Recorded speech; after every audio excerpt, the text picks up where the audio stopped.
तो अगर बेन 10 के शुरुआत से लेकर पूरे एंड ओमनीवर्स तक बात की जाए तो बेन के पास अभी टोटल 70 से भी ज्यादा एलियंस अनलॉक हो चुके हैं। इनमें से कुछ पहले से अनलॉक थे या बाद में अनलॉक हुए या फिर स्कैन करके ओमनीट्रिक्स में ऐड किए गए थे। और आज हम इस वीडियो में इन्हीं सारे एलियंस के बारे में जानेंगे कि वो कब और कैसे ओमनीट्रिक्स में अनलॉक हुए। तो बिना कोई टाइम बर्बाद किए शुरू करते हैं बेन 10 क्लासिक के फर्स्ट एपिसोड से, जहां बेन को ओमनीट्रिक्स मिलता है और इसमें होते हैं 10 एलियंस। और सिर्फ 10 इसीलिए क्योंकि ओमनीट्रिक्स में 10 के सेट में एलियंस की प्लेलिस्ट होती है जिसे उसका यूजर एक्सेस कर सकता है। तो बेन 10 क्लासिक के फर्स्ट सीजन में ही हमें बेन 10 के ओरिजिनल 10 एलियंस देखने मिलते हैं जो उस वक्त पर ओमनीट्रिक्स की एक्टिव प्लेलिस्ट थी। और इस प्लेलिस्ट के 4 एलियंस को बेन पहले ही एपिसोड में एक्सेस करता है। जैसे वो ओमनीट्रिक्स मिलने के जस्ट बाद हीट ब्लास्ट में ट्रांसफॉर्म हो जाता है और दूसरी बार उसे छेड़ते वक्त वो वाइल्ड मट में ट्रांसफॉर्म होता है और थर्ड टाइम वो ओमनीट्रिक्स से डायमंड हेड में ट्रांसफॉर्म होता है ताकि वो विल्गैक्स के जायंट ड्रोन को हरा सके। और एपिसोड के एंड में वो एक्सेलरेट को एक्सेस करता है ताकि वो जेडी और कैश से बदला ले सके।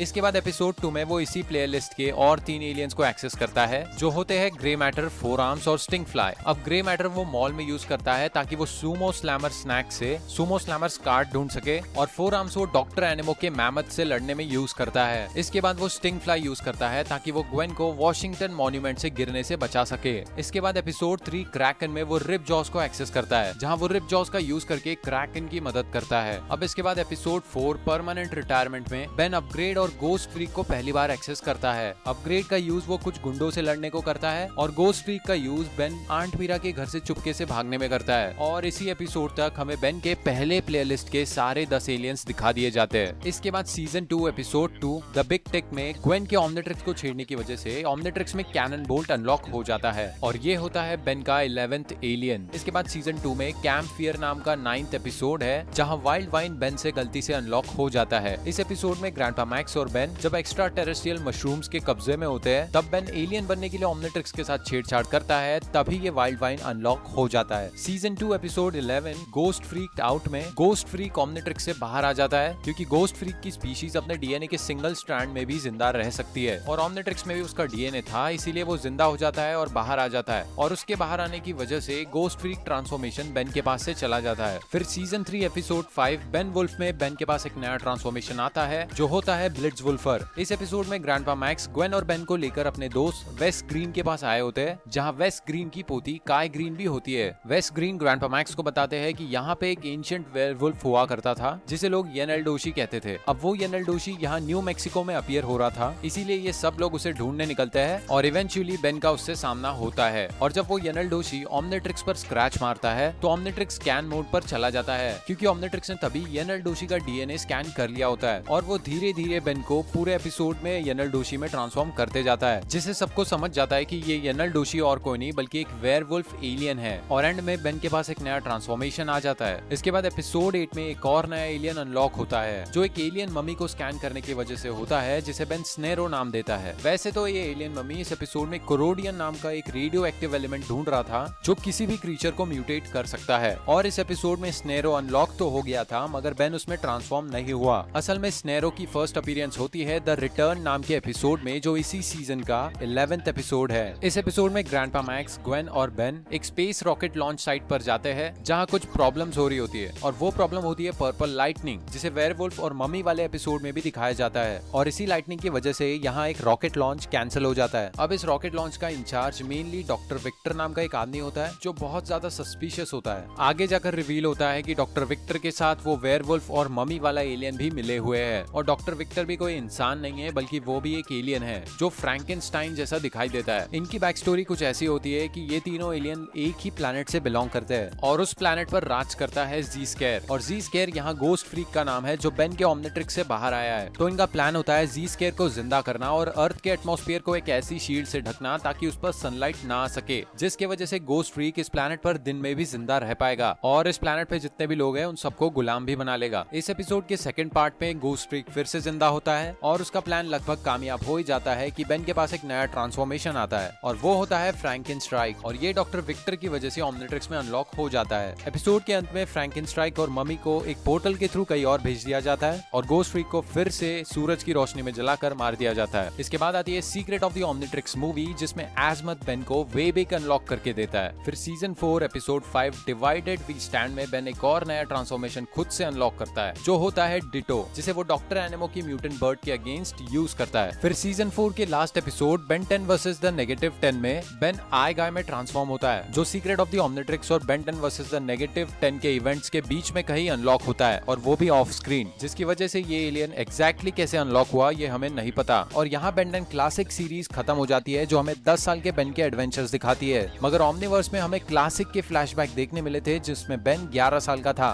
जिसके इवेंट्स जस्ट क्लासिक खत्म होने के बाद के थे। और क्लासिक के खत्म होने के बाद बेन के पास एक और नया एलियन अनलॉक होता है, जो होता है फीडबैक, जो बचपन में बेन का फेवरेट एलियन होता है। और इसी के चले जाने की वजह से बेन डिप्रेशन में आ जाता है, जिसकी वजह से वो ओमनिट्रिक्स उतार देता है। इसके बाद वो फिर से ओमनिट्रिक्स पहनता है एलियन फोर्स में, जहाँ वो रिकैलिब्रेट होती है। और रिकैलिब्रेट होने के बाद एलियंस की एक नई प्लेलिस्ट ओमनिट्रिक्स में एक्टिव हो जाती है, और ये एलियंस क्लासिक के एलियन से बिल्कुल ही अलग होते हैं। और इस नई प्लेलिस्ट के पहले एलियन को बेन पहले ही एपिसोड में एक्सेस कर लेता है, जो होता है स्वैम्प फायर, जिसे वो कुछ डीएन एलियंस फॉरएवर नाइट्स और केविन के अगेंस्ट यूज करता है। और एपिसोड 2 इसी एपिसोड का सेकंड पार्ट होता है, जिसमें बेन 2 और एलियंस यूज करता है, एको और ह्यूमंगसॉर। एपिसोड 3 में बेन एलन ऑलब्राइट नाम के एक बच्चे से मिलता है, जो आधा एलियन होता है, और उसके पास होती है हीट ब्लास्ट की पावर्स। इसी एपिसोड में बेन जेट रे को एक्सेस करता है, ताकि वो एलन ऑलब्राइट का पीछा कर सके। इसके अगले एपिसोड में बेन बिग चिन को एक्सेस कर लेता है, ताकि वो केविन का पीछा कर सके। एपिसोड 5 ऑल दैट ग्लिटर्स में माइकल मॉर्निंग स्टार इंट्रोड्यूस कराया जाता है, और इसी एपिसोड में क्रोमा स्टोन सबसे पहली बार अपीयर होता है। इसके बाद एपिसोड 7 पीयर प्रेशर में जब बेन और जूली डेट पर होते हैं, तो वो ब्रेनस्टॉर्म में पहली बार ट्रांसफॉर्म होता है, ताकि वो शिप नाम के गैल्वेनिक मेकामॉर्फ से लड़ सके। इसके बाद एपिसोड 11 में स्पाइडर मंकी पहली बार देखने को मिलता है, जहां बेन फॉरएवर नाइट से एक एलियन ड्रैगन को बचाता है। इसके बाद एपिसोड 11 द गॉनलेट में बेन सबसे पहली बार गूप बनता है, ताकि वो टेकेटॉन रोबोट को हरा सके। पहले सीजन के आखिरी एपिसोड में बेन एलियन एक्स बनता है, और इसके बाद उसे पता चल जाता है कि एलियन एक्स क्या चीज है। इसके बाद सीजन 2 एपिसोड 12 यानी war of the worlds part 1 में एजमत बेन को मास्टर कंट्रोल देता है, जिसकी वजह से ओमनिट्रिक्स में सारे 10 लाख एलियन अनलॉक हो जाते हैं। अब इसी एपिसोड के पार्ट 2 में ओमनिट्रिक्स के रिबूट होने की वजह से मास्टर कंट्रोल अपने आप बंद हो जाता है, मगर कुछ एलियंस अनलॉक्ड ही रह जाते हैं, जैसे कि वेबेक, अपचक, हीट ब्लास्ट, कैनन बोल्ट, और एक नया एलियन जो होता है लोड स्टार, जिसका पहला अपीयरेंस हमें सीजन 3 के एपिसोड 5 सिंपल में देखने मिलता है, जहां बेन किसी और प्लेनेट पर किसी 2 कंट्री के बीच के झगड़ों को सुलझाने जाता है। अब इस सिंपल एपिसोड और वॉर ऑफ द वर्ल्ड के बीच में एक और इवेंट होता है, जहां विलगैक्स बेन से लड़ने अर्थ पर आता है। अब जब विलगैक्स और बेन की फाइट होती है, तो क्रोमा स्टोन फाइट में डिस्ट्रॉय हो जाता है, मगर जब ओमनिट्रिक्स क्रोमा स्टोन के टुकड़ों को रिकंस्टिट्यूट करती है, तो क्रोमा स्टोन अपने सबसे करीबी स्पीशीज यानी डायमंड हेड की स्पीशीज पेट्रोसेपियन में ट्रांसफॉर्म हो जाता है। और यहाँ क्रोमा स्टोन के बदले बेन के पास डायमंड हेड अनलॉक हो जाता है, जो विलगैक्स को हरा भी देता है। हारने के बाद विलगैक्स गोस्ट फ्रीक की मदद लेने जाता है, जो किसी स्पेशल तरह की स्पेस जेल में बंद होता है, मगर गोस्ट फ्रीक विलगैक्स को ही धोखा देकर उसके होम प्लैनेट पर कब्जा कर लेता है, जिसकी वजह से विलगैक्स को बेन से मदद मांगनी पड़ती है। अब विलगैक्स बेन, ग्वेन,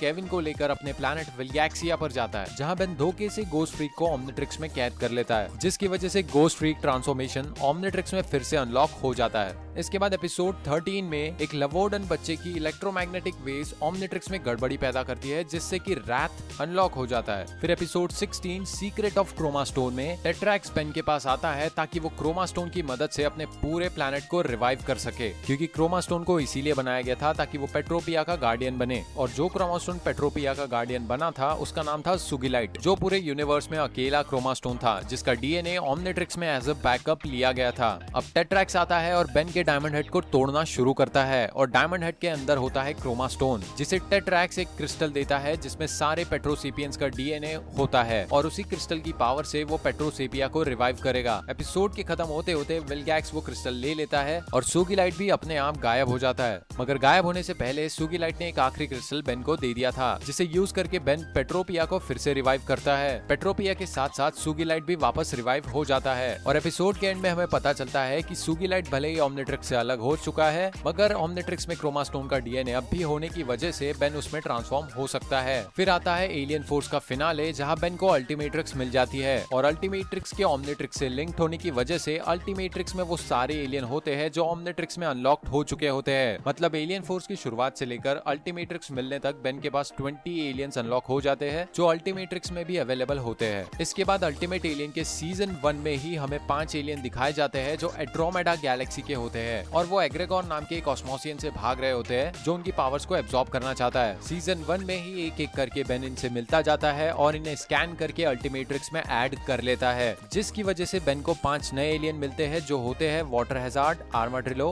टेरास्पिन, एनआरजी और एम्फीबियन। इसके बाद जब बेन मैप ऑफ इंफिनिटी के टुकड़ों को इकट्ठा करने जाता है तो वो रिपजॉस के होम प्लैनेट पर जाता है जहाँ सिर्फ पानी ही पानी होता है और इसी एपिसोड में ऑफ स्क्रीन वो एक रिपजॉस को स्कैन कर लेता है, जिसकी वजह से अल्टीमेट्रिक्स में एक रिपजॉस ट्रांसफॉर्मेशन भी आ जाता है जो हमें आगे परप्लेक्साहेड्रॉन नाम के एपिसोड में देखने मिलता है जहाँ एक दूसरा मैप ऑफ इंफिनिटी का टुकड़ा होता है। इसके बाद फोर्ज ऑफ क्रिएशन नाम के एपिसोड में एलियन एक्स फिर से अनलॉक होता है क्योंकि बेन ने उसे लॉक कर दिया था ताकि वो एक्सीडेंटली इसमें ट्रांसफॉर्म ना हो। फिर सीजन 3 एपिसोड 7 बेन 10,000 रिटर्न्स में जब ईऑन हमारी प्राइम टाइमलाइन में एंटर कर जाता है तब फ्यूचर से बेन 10,000 ईऑन से लड़ने प्रेजेंट में आता है और इसी एपिसोड के एंड में बेन 10,000 बेन को हर वो एलियन अनलॉक करवा देता है जिसमें बेन इस एपिसोड से पहले कभी ट्रांसफॉर्म हुआ था, इंक्लूडिंग वो सारे एलियंस जो क्लासिक में बेन के पास अनलॉक थे। इसी के साथ बेन 10,000 कुछ नए वाले एलियंस भी डाउनलोड करके देता है जैसे क्लॉकवर्क, ईटल, आर्टिग्वाना, ग्रेविटैक, स्पिटर और शॉक स्क्वॉच और इनमें से ज्यादातर एलियंस हमें डायरेक्ट ओमनीवर्स में देखने मिलते हैं। इसके बाद एक और एपिसोड आता है जिसका नाम होता है प्रिजनर 775 इज मिसिंग, जहां बेन मर्लिनी सेपियन नाम के एक एलियन को स्कैन करता है जो कैमोफ्लाज होने की एबिलिटी रखता है और यहाँ बेन इस एलियन का नाम रखता है चैम एलियन। इसके बाद अल्टीमेट एलियन खत्म होने पर बेन के पास नया ओमनिट्रिक्स आता है जिसमें सारे के सारे एलियंस होते हैं जो अल्टीमेट एलियन तक बेन के पास अनलॉक्ड हो गए थे और इसके अलावा इसमें और भी एलियंस होते हैं जो पहले से अनलॉक्ड होते हैं जैसे ब्लॉक्स जो ओमनिवर्स के सीजन 1 एपिसोड 1 में दिखाया जाता है और क्रैश हॉपर जो सीजन 1 एपिसोड 6 में पहली बार अपीयर होता है। वैसे ये सारे एलियंस बेन के लिए भी नए होते हैं क्योंकि ओमनिवर्स अल्टीमेट एलियन के जस्ट बाद शुरू होता है। इसके बाद बॉल वीवल हमें सीजन 1 एपिसोड 9 में दिखाया जाता है जहां बेन डायरेक्टली हीट ब्लास्ट से दूसरा एलियन स्विच करते वक्त बॉल वीवल में ट्रांसफॉर्म हो जाता है। फिर सीजन 2 एपिसोड 3 आउटब्रेक में डॉक्टर साइकोबोस ओमनिट्रिक्स के अंदर से एक स्टेबलाइजर चुरा लेता है जिसकी वजह से ओमनिट्रिक्स सबको रैंडमली एलियंस में ट्रांसफॉर्म करना शुरू कर देता है। अब यहाँ प्लम्बर बेस में 2 गैल्विन्स होते हैं, ब्लूकिच और ड्रीबा, जो ओमनिट्रिक्स का स्टेबलाइजर रिपेयर करने की कोशिश करते हैं और इसी चक्कर में वो कुछ एलियंस को अनलॉक कर देते हैं जैसे मोलस्टैश, पेस्किडस, द वर्स और वॉल्करट्राउट। इसके बाद इसी एपिसोड के एंड में ओमनिट्रिक्स खुद से एक एलियन अनलॉक करता है जो होता है किकिंग हॉक। इसके बाद सीजन 2 एपिसोड 10 में फीडबैक फिर से ओमनिट्रिक्स में अनलॉक हो जाता है। जैसा कि मैंने कुछ देर पहले कहा था कि फीडबैक की जाने की वजह से बेन ओमनिट्रिक्स पहनना छोड़ देता है और फीडबैक को इरेज करने वाला और कोई नहीं बल्कि एक इविल गैल्वेनिक मेकामॉर्फ मैलवेयर होता है और इस एपिसोड में मैलवेयर फिर से वापस आता है जिससे बेन फाइट करता है और जब बेन मैलवेयर के बॉडी के अंदर होता है तो ओमनिट्रिक्स फीडबैक के डीएनए का डेटा मैलवेयर के अंदर से फिर से एब्जॉर्ब करता है जिसकी वजह से फीडबैक फिर से अवेलेबल हो जाता है। उसके बाद सीजन 3 एपिसोड 6 स्पेशल डिलीवरी में टोपिक दिखाया जाता है जो ओमनिट्रिक्स में पहले से ही अनलॉक्ड होता है। इसके बाद सीजन 3 एपिसोड 8 में एस्ट्रोडैक्टल अनलॉक होता है